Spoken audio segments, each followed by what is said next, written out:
आज के इस खास विश्लेषण में स्वागत है। आज हम इतिहास के एक ऐसे पन्ने को पलटने वाले हैं जो वाकई कमाल का है। हमारा फोकस दक्षिण भारत के एक बेहद दिलचस्प और ऐतिहासिक काल संगम युग पर है। ये वो दौर था जिसने न सिर्फ द्रविड़ भाषा की मजबूत नींव रखी, बल्कि हजारों मील दूर बैठे रोमन सम्राटों को भी उनकी सबसे कीमती विलासिता के सामानों की सप्लाई की। तो आइए बिना किसी देरी के इस सुनहरे युग के रहस्यों से पर्दा उठाते हैं और इसके इतिहास को थोड़ा करीब से समझते हैं। आज हम इस युग को कुछ इस तरह समझेंगे।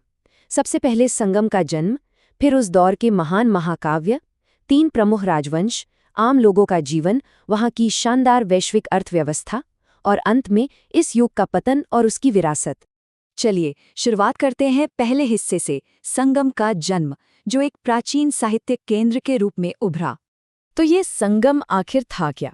आसान भाषा में कहें तो 3री शताब्दी ईसा पूर्व से लेकर 3री शताब्दी ईसवी के बीच पांड्य राजाओं के संरक्षण में मदुरै में महान कवियों और विचारकों की बड़ी बड़ी सभाएं आयोजित की गई। इन्हीं भव्य अकेडमिक सभाओं को संगम कहा गया। यहीं पर विचारकों ने मिलकर द्रविड़ साहित्य के सबसे शुरुआती और बेहतरीन नमूनों को दुनिया के सामने रखा। ये जो साहित्यिक विकास हुआ, ये मुख्य रूप से 3 अलग-अलग सभाओं के जरिए हुआ। पहली सभा मदुरै में हुई थी और किंवदंतियों के अनुसार इसमें स्वयं देवता शामिल हुए थे। लेकिन दुर्भाग्य से इसका कोई भी साहित्य आज मौजूद नहीं है। दूसरी सभा कपाटपुरम में हुई, जिसका सिर्फ एक व्याकरण ग्रंथ तुल्कप्यम आज सुरक्षित है। और फिर तीसरी सभा वापस मदुरै में हुई। इसी तीसरी सभा ने हमें सबसे ज्यादा ग्रंथ दिए, जिनकी मदद से आज हम इस महान सभ्यता को इतनी अच्छी तरह समझ पा रहे हैं। अब आते हैं दूसरे भाग पर, महाकाव्य और प्राचीन ग्रंथ, जो असल में तमिल साहित्य के प्रमुख स्तंभ हैं। लगभग 300 से 600 ईस्वी के बीच संकलित किए गए इन साहित्यों को देखने पर पता चलता है कि उस दौर के विचारकों ने अपनी दुनिया को बहुत ही स्पष्टता से बांटा था। पूरे साहित्य को 2 मुख्य हिस्सों में रखा गया। एक तरफ कथात्मक ग्रंथ हैं, जिनमें प्यार और बहादुरी पर आधारित 18 प्रमुख रचनाएं हैं। दूसरी तरफ उपदेशात्मक ग्रंथ हैं, जिनमें नैतिकता और जीवन जीने के नियमों पर 18 छोटी रचनाएं हैं, जैसे कि बेहद प्रसिद्ध तिरुक्कुरल। और इन ग्रंथों के अलावा 2 विशाल महाकाव्य भी हैं, जो किसी शानदार फिल्म की कहानी जैसे लगते हैं।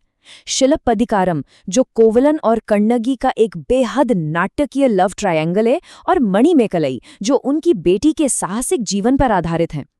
ये महाकाव्य इस युग के सबसे अनमोल रत्न हैं, जो अपने पारिवारिक नाटकों के अंदर उस समय के समाज और राजनीति की बेहद जीवंत और कीमती जानकारियां छिपाए हुए हैं।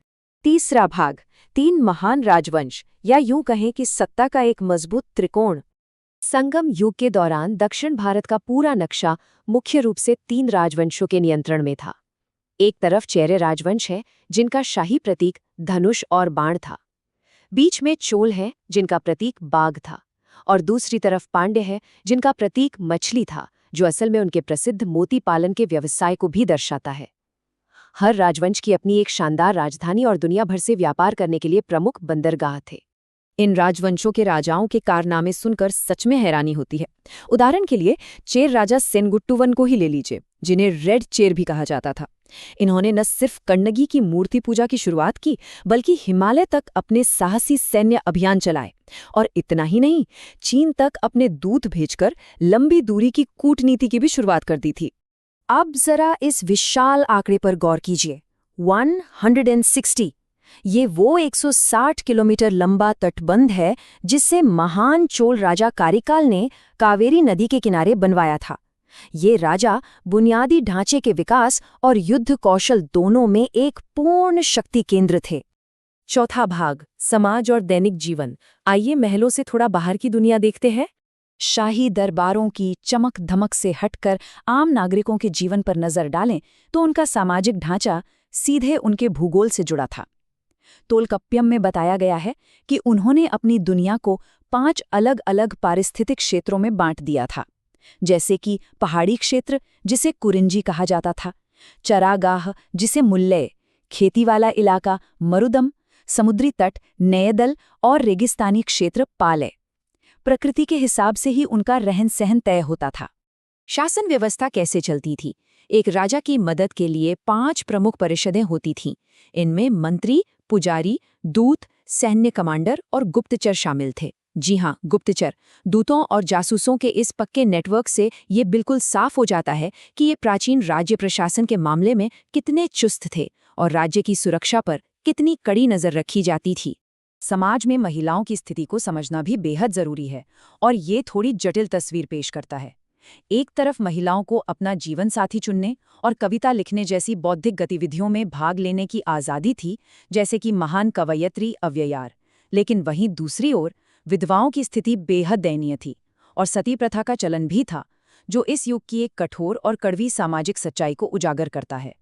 उनका धार्मिक जीवन बहुत ही जीवंत और विविध था।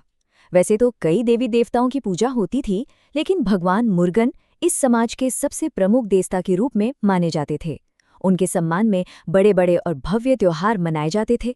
इस काल में एक और बहुत दिलचस्प चीज देखने को मिलती है, हीरो स्टोन्स या नादुकल। ये पवित्र स्मारक उन बहादुर योद्धाओं की याद में बनाए जाते थे जो युद्ध के मैदान में वीर गति को प्राप्त होते थे। आज भी ये पत्थर हमें उस असीम शौर्य और युद्ध कौशल की याद दिलाते हैं जो इस दौर की एक बहुत बड़ी पहचान थी। 5वां भाग, एक संपन्न वैश्विक अर्थव्यवस्था, यानी पूरी दुनिया के साथ व्यापार।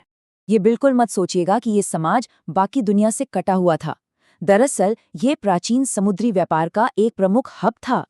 रोमन सम्राटों ऑगस्टस, टिबेरियस और नीरो द्वारा जारी किए गए सोने और चांदी के सिक्कों का विशाल खजाना पूरे तमिलनाडु में खोजा गया है। रोमन मुद्रा की इतनी भारी मात्रा बिना किसी शक के साबित करती है कि रोमन लोग भारतीय विलासिता के सामानों के कितने दीवाने थे। अगर हम देखें कि क्या आ रहा था और क्या जा रहा था, तो तस्वीर और साफ हो जाती है। स्थानीय कारीगर और किसान काली मिर्च, अदरक, हाथी दांत, मोती और उरैयूर के प्रसिद्ध सूती कपड़ों का निर्यात कर रहे थे और इसके बदले में वे भारी मात्रा में विदेशी सोना, बेहतरीन घोड़े और मीठी शराब का आयात कर रहे थे। एक कमाल का ग्लोबल ट्रेड। छठा और आखिरी भाग, पतन और इस युग की स्थायी विरासत। इतने अपार धन और शक्तिशाली राजाओं के बावजूद एक वक्त ऐसा आया जब इन तीनों प्रमुख राजवंशों के वर्चस्व पर ब्रेक लग गया। 3री शताब्दी ईस्वी के ठीक अंत में इन महान शक्तियों का पतन शुरू हुआ। इसके बाद 300 से 600 ईस्वी के बीच कलाभ्रस नामक एक जनजाति के कब्जे का दौर शुरू हुआ, जिसे कई इतिहासकार एक अंधकारमय युग भी कहते हैं। राजनीतिक सत्ताएं भले ही आएं और जाएं, लेकिन संगम काल की विरासत कभी खत्म नहीं हुई।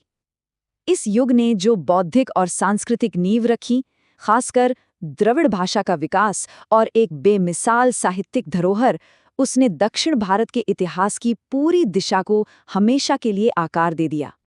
अब अंत में आइए इस बात पर विचार करें कि आधुनिक दक्षिण भारतीय संस्कृति का कितना हिस्सा असल में इसी जीवंत और 2000 साल पुराने युग की एक सीधी गूंज है। ये सोचना वाकई अद्भुत है कि कैसे सदियों पुरानी वे कवि सभाएं और प्राचीन व्यापार मार्ग आज भी आधुनिक भाषाओं और परंपराओं में जिंदा हैं। संगम युग के सफर में हमारे साथ जुड़ने के लिए धन्यवाद।